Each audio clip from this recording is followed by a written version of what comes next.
नाज़रीन, शिकारपुर जे गढ़ी तेगो जे कच्चे वारे इलाइक़े में पुलिस मुक़ाबले दौरान बदनाम थाड़ियल झंगल तेगाणी जो साथी मारिजी वियो आहे। उन हवाले सां वधीक अपडेट्स मालूम कंदासीं मिना टीवी न्यूज़ जे रिपोर्टर मुमताज कुरैशी खां। जी मुमताज, वधीक छा तफ़सील आहिनि?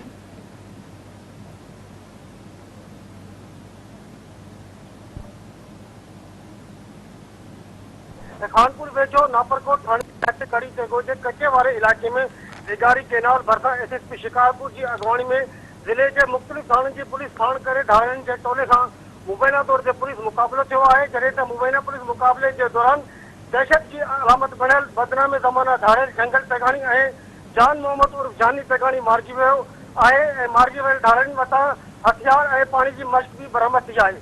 होॾां डीएसपी लखी गुलाम शाह ॿिन्ही धाड़ियुनि जा लाश वाक़े वारे हंधा खणाए पोस्टमार्टम लाइ खानपुर अस्पताल खणाए आयो आहे।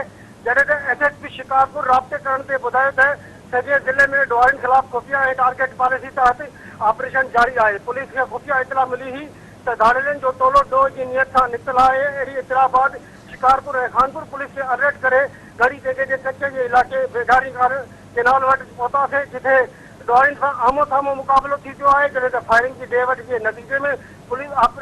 जे नतीजे में एपीसी चेन ते बदमाशी कंदड़ ऐं 2.5 महीना अॻु जेको आहे पुलिस हड़ताल खे शहीद कंदड़ जवाबदार जंगल तेगाणी ऐं ॾुआरी जान मोहम्मद उर्फ जानू तेगाणी इन मुबैना पुलिस मुक़ाबले में मारिजी वियो आहे ऐं धाड़ियुनि जा लाश जेके उहे वाक़े वारे हंधि खणाए करे जेको आहे खानपुर अस्पताल पहुचाया विया आहिनि। जॾहिं त एसएसपी शिकारपुर जो वधीक चवणो त ॾोह ऐं ॾुआरी जे ख़ात्मे ताईं जेको आहे कच्चे जे इलाइक़े में ज़िले भर में जेको आहे ॾुआरियुनि ख़िलाफ़ ऑपरेशन जारी रहंदो। होॾां खानपुर अस्पताल इंतज़ामिया लास्ट ॿिन्हिनि ॾुआरियुनि जे लाशुनि खे पोस्टमार्टम बाद खानपुर अस्पताल जे मुर्दा में मुंतक़िल करे छॾियो आहे। जी मुमताज, वधीक अपडेट्स ॾियण लाइ अव्हां जी महिरबानी।